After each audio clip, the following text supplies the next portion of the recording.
Electrical engineering की पढ़ाई की और 92 के बाद पास आने के बाद 93 मैंने एग्जाम लिखा सिविल सर्विसेज का और मेरा हो गया और मैं 94 बैच में मैं गया।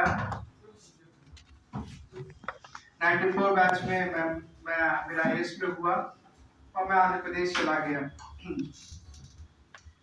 मैं 30 साल आईएएस में रहा 94 से लेके 2024 तक। मेरा एक्चुअल रिटायरमेंट तो 2031 में था, बट मैंने 7 साल पहले रिटायरमेंट लिया। और गवर्नमेंट में होता है कि जब हम रिटायरमेंट लेते हैं तो उसके 1 साल तक हम कोई जॉब नहीं कर सकते, जस्ट टू इंश्योर कि कोई कॉन्फ्लिक्ट इंटरेस्ट ना हो। कुछ ऐसा ना हो कि हमने रिटायरमेंट से पहले किसी कंपनी को बहुत फायदा दे दिया, उसके बाद रिटायर हो गए।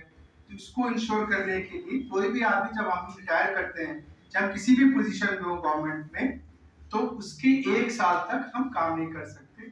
तो वो मेरा वो 1 साल पीरियड चल रहा है। मैंने 30 सितंबर को मैंने रिटायरमेंट लिया और 30 सितंबर 2025 तक मैं कहीं नौकरी किसी और जगह नौकरी नहीं कर सकता। तो मैं इसलिए उस टाइम को मैं यूज करता हूँ। मैं वीडियोस बनाता हूँ, जाके बच्चों से बातें करता हूँ, करियर गाइडेंस करता हूँ। तो उसमें मैंने सोचा कि कहाँ का कर्ज मेरे ऊपर है और कैसा कर्ज है मेरे ऊपर। कर्ज अपना पूरा चुकाए, वो कर्ज 1 साल टाइम मिला है, तो उस 1 साल टाइम में अपना कर्ज चुकाए। तो पटना का कर्ज मेरे ऊपर क्या है? पटना का कर्ज मेरे ऊपर है कि मेरा मेंस का सेंटर, जब मैंने आईएएस का एग्जाम लिखा, बड़ा लकी रहा मेरे लिए, क्योंकि मैं वन ऑफ द यंगेस्ट था अपने बैच में। मैं 94 के आईएएस बैच में मैं थर्ड यंगेस्ट हूँ। हम लोग 80 लोग हैं आईएएस में, उसमें मैं थर्ड यंगेस्ट था।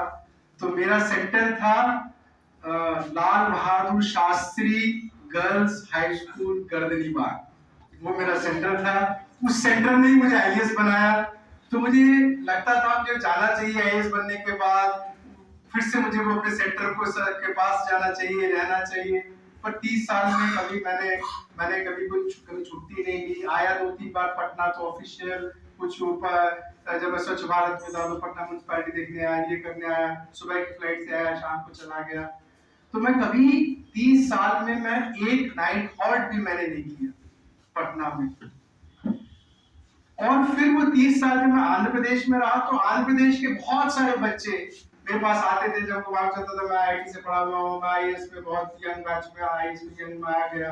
तो आईआईटी की में कैसे प्रिपरेशन करनी चाहिए, आईएएस की प्रिपरेशन कैसे करनी चाहिए, बहुत सारे तेलुगु बच्चे जो आंध्र प्रदेश के थे, तेलंगाना के हैं, वो मेरे पास आया करते थे।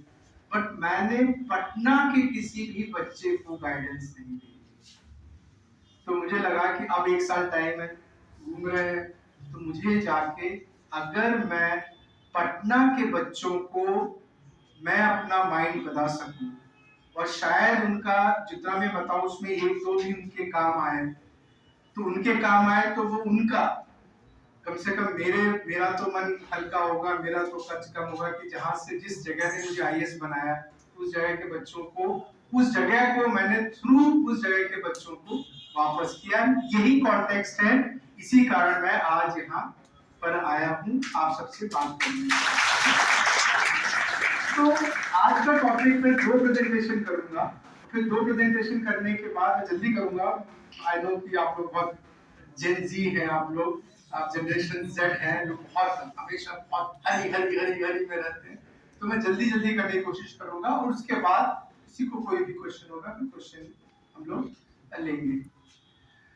तो आज मैं 2 टॉपिक पे बात करूंगा। पहला टॉपिक है जो बहुत सारे बच्चे मुझसे पूछते हैं, और वो ये पूछते हैं कि जब यूपीएससी की जब तैयारी करते हैं तो वो पूछते हैं कि हमने सर आईआईटी से पढ़ाई नहीं की, हमने आईएम से पढ़ाई नहीं की, हम अपने कॉलेज के टॉपर नहीं है, क्या हमारा यूपीएससी में हो सकता है? क्या मैं यूपीएससी को प्रिपेयर करके यूपीएससी में सिलेक्शन करने का सपना देख सकता हूँ? मैंने आईआईटी का नहीं हुआ, आई एम नॉट आईआईटीएन, मैंने आईएम से भी पढ़ाई नहीं की है।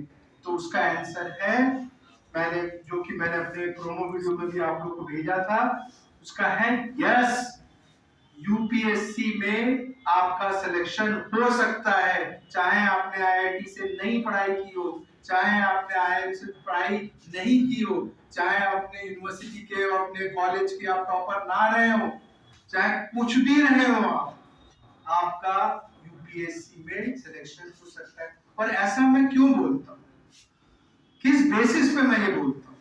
उसका पहला बेसिस है कि मैं बहुत फॉलो करता था, मैं फॉलो किया करता था कि जिनका सिलेक्शन हुआ था, जिनको मैं जानता था, जनरली मेरा नेचर है, मैं थोड़ा फ्रेंडली हूँ, लोगों से मिलता रहता हूँ, बात करता रहता हूँ, तो उस समय मेरे जनरेशन के जो लोग थे, जो मेरे कॉलेज के थे, मेरे कॉलेज के सीनियर थे, मेरे कॉलेज के जूनियर थे, आईआईटी दिल्ली के थे, स्टीफेंस के थे, सबसे मेरी जनरली दोस्ती रहती थी, यूनिवर्सिटी दिल्ली के लड़कों से दोस्ती होती थी।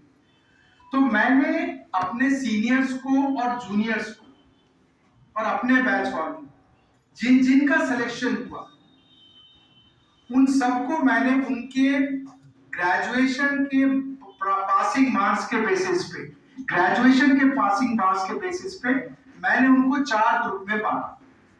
जिनके ग्रेजुएशन के मार्क्स ए ग्रेड थे, उनको मैंने 75 से 100% वाले जो थे, यानी ए ग्रेड। उसके बाद जो बच्चे थे जो बी ग्रेड, जो कि 50 टू 75% परसेंटाइल में थे, परसेंटाइल रैंक वाइज, और जो सी ग्रेड जो कि उससे थे, जो 25 से और उससे थे 25 से 50%, और 0 से 25% डी ग्रेड पर। मैंने ये प्लॉट किया कि जिनको उनका सिलेक्शन